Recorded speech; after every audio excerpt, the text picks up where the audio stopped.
Welcome to the chat room at Tyrant Studios. Coming to you high above the legendary penthouse in downtown Vancouver. Chappie. The chat room is recorded live in front of a studio audience. Listener discretion may be advised. We are presented by West Coast Dream Machines on Clyde Avenue in West Vancouver. Some amazing pre-owned, pre-loved, high-end vehicles. We will be doing our annual show from there in the next couple of months. I'm still waiting for my complimentary convertible. Yeah, they haven't Where was my sexy ride over? They haven't comped us a car yet. I'm Joe Leary, along with Hall of Famer Danny Filipponi and noted author and perhaps political candidate Erin Cebula. Hey, yeah, there we go. And we welcome you. And our first guest is somebody I've known for a good long time. You've known her. You've adored her. Oh. She is a recovering entertainment reporter.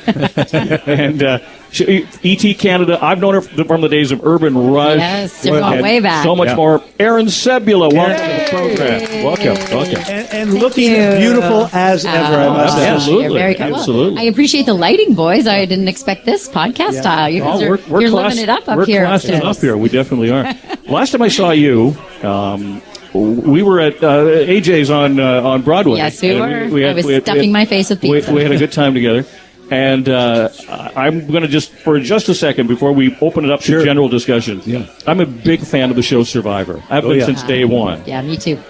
Erin, I think to taunt me the other day, she sends a copy of a picture of her and Jeff Probst on one of the Survivor sets. Wow. I can't see you, Joe, doing Survivor. Oh, hell no. You'd be the first one off the island. I would be the first one up. There's no question. 5 minutes and well, gone. covering it is different than actually playing the game, and I don't think I would do very well playing it either. So I got a couple of geeky fan questions, which I need to know. Okay. The cameras obviously are everywhere, and everything is filmed. They're probably not allowed to interact with the cast at all, correct? No. Other than producers. The producers will interact with they're basically assigned a player. Were you on the show? So I wasn't on the show, so I'll quick up to speed. Yeah. It's actually a really cool story because I met Jeff Probst at in LA for... Good guy?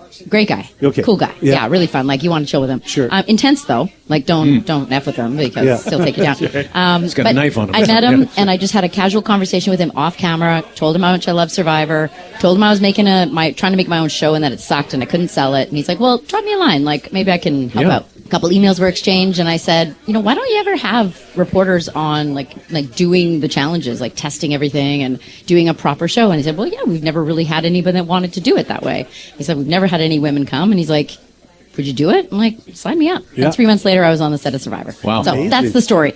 And so I covered it 3 times. I went to Cambodia once and then Fiji twice. Is it as crazy as it looks? It is crazy. Actually, to be honest, Cambodia, it was season 32, was crazier. It was crazier. It was close to 40 degrees every day. There are bugs. There are all the things. I'm not scared of that stuff, but it's hard. What we don't see as a viewer on TV is the amount of equipment and TV. We're talking, this is big, right? It's big. And these are the best in the world at what they do, right? Whether it's camera or audio or they're shooting it in a way that as an audience you don't see it. Yeah, it's correct. Incredible. And I'm a nerd. I'm a tech nerd, so I was blown away. out. I've learned a lot of it staged, the carrying the torches into tribal council, that goes over a period of time. There's a lot of editing and stuff like that, which I totally get. But I'm curious when you're there, for example, a routine challenge is edited down to probably 8 minutes for TV. How long do those things run? It depends on the challenge, right? If it's a balanced challenge or something that goes on for 30 minutes, they just roll and they cut. But I participated in challenges that were on my seasons. I tried them, you're just rocking it. How did you do? I actually did quite well. Yeah, I'm a bit of a charger. I'm not afraid, and I can swim and I can dive and I can I ate a scorpion. I did stuff. Wow. Yeah. But it's as legit as you can get. They have to cut it to make it interesting. It can't be, if there's a delay, if someone gets hurt, they got to pause. They're not going to let that run in. I got to ask, how is the scorpion now? Tastes like chicken. Tastes like chicken, yeah. No, soft shell crab. Soft shell crab? But a little goopier. My brother had one, and he said it was like a chicken nugget the way that it was, and I thought, wow. This was like this big, and I was being yelled at, Probst was yelling it. He's like, come on, Erin, and I'm chowing on Down it. Yeah. You said you think I would would be the first one out, and I don't doubt that for a second. How do you guys think you would survive? Oh, I'd be there for the first commercial break. Where's Dan? Oh, God.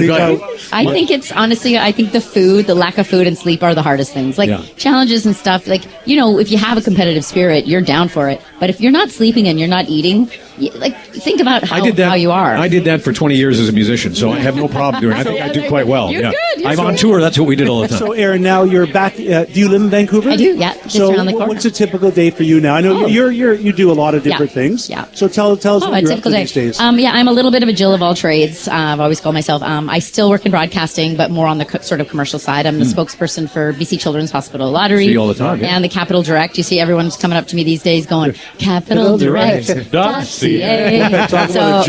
those are my fantastic, solid gigs, always there. I do some voiceover work on the side, so a day could involve a voiceover work, always the gym, maybe a shoot in the afternoon for one of those guys or somebody else. I host live events around the city. And then my husband and I own a small real estate brokerage, so I shoot our videos for real estate and stuff right now. So right now we're not shooting anything because it sucks. And Wow. There's nothing to stop. Wonderful. Great. So I do everything. Wow, I love it. So you travel as well. And I do. Yeah, and I do a little bit of travel writing and reporting as well. What's thumbs up travel and what's thumbs down? Well, thumbs down travel to me is all inclusives. I think they're boring and sad, and I don't think they contribute to the local economy. But they're all inclusive. That's what I like about them. Whatever. You and I will never travel together. No, we'll never do Survivor. We'll never travel. I like to adventure. We do all inclusive, but last time we didn't do an all inclusive. Yeah. We actually did more of an Airbnb, and you were right. We did find some joy. Different flavor altogether. Different flavors, right? And I'm not against hotels. Like I just don't like the idea of some gated area that nobody leaves. Like if I'm going to a new place, I want to get out and meet local people. I want to meet someone at the local bar that says, "Hey, tonight there's a party down here," because you're not gonna get that at an all-inclusive. Yeah. And I'm gonna get fat and all-inclusive. So I have friends that have booked December 23rd. They're going to the Serengeti. They're doing a safari.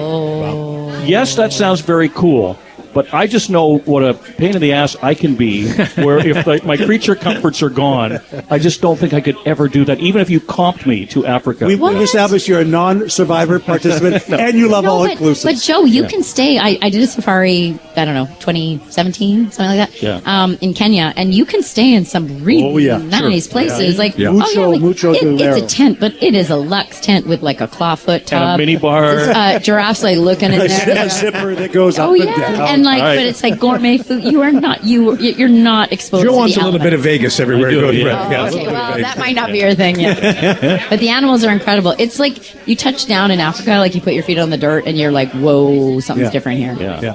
It's pretty cool. So what's on the calendar for you? What are the big plans down the road? I don't have a lot of travel this year because I have an elderly dog, and I don't want to leave her too much. It's a rescue dog. Pickles. Yeah, she's 15. My heart. It's tough. And she's slowing down. So little trips. Aren't we all though? Aren't we all? Yeah. So my next trip is I'm going to the Red Rock Amphitheater in Colorado, which I've always wanted to go to, and I'm going to go see Sublime. Nice. One of my favorite bands. Yeah. So I'm going to go, smoke and dance and chill and have a great time. Could you do something like you have this free spirit that I didn't realize? Could you do something like Burning Man, for example? I could. I have been this close. It's just Burning Man to me is just a little too big. Yeah. And a little too far out, but there's events around here called there's Burn in the Forest. There's smaller events, and I've been to similar vibes, but just on a much smaller scale. Yeah. I don't know, man. That's a lot of days. I'm a sparkler, and I can burn out pretty fast. I'm no candle, and I think at Burning Man you gotta pace yourself. Yeah, and I don't know if I can do that. It's great to have you in the chat room. I haven't seen you for a long time. Yeah. And what do you think of our little setup up here? I had no idea. I'm pulling doors. I'm at the penthouse. I'm like, where am I going? I'm going up stairways, and then I just hear this party. What is happening? I think this is incredible. That's great. Well, so many podcasts are so sterile and boring and staged. Oh, and this is real vibes. This is the coolest radio show in Vancouver, without yes, question. How come it's taken me so long to be invited? What is so bizarre is that you forget it is the middle of the day when we record the show. And at 3 o'clock when we're done, we'll walk outside into daylight and you go, oh my goodness. Right? Not the first time that's happened in the penthouse. That's for sure. Funny enough, I have a doctor's appointment after this, and I warned my doctor when I talked to him, I'm going to probably have some drinks. Yeah, that's right. And he's like, just don't come to the office drunk. I'm like, okay. Well, I need that doctor's name. That's the kind of guy I need to see. It is, Cool. He's ready to go. it is a delight Yeah. to see you, and to see you're you too. always welcome here. And we will have you back on, and let's talk more Survivor. Do you think Okay. you think that opportunity will ever exist where you will be a contestant? Ooh. I have thought about applying because I do have like some Yeah. connections still. Yeah. But not being in control of the edit as Right. an editor, like I'm an Yeah, editor. yeah, yeah. I'm like, I don't know if I could do it. Yeah. I think I'm too much of a Hey, control freak. great lady, a little difficult to work with, I think. But other than that, we adore you. Media darling Erin Cebula. Thanks for joining us. Thanks, Cheers. guys. Thank you for having me. Now I can drink my wine faster. Go see your doctor. Yeah, totally. Cheers.